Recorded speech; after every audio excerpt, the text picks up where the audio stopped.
दिल को सुकून चमन में है, नाला जार में सोजो गुदाज है फकत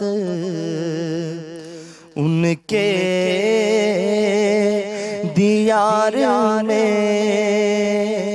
सोजो गुदाज है फकत उनके दियार में। पाऊं खुदा से आक ऐसी आश्क बार में। माशाल्लाह बहुत अच्छा लगा, इनकी टॉकिंग भी बहुत अच्छी है, बात करने का अंदाज। अल्लाह ताला इनके इल्म में अमल में मज़ीद तरक्की अता फरमाए।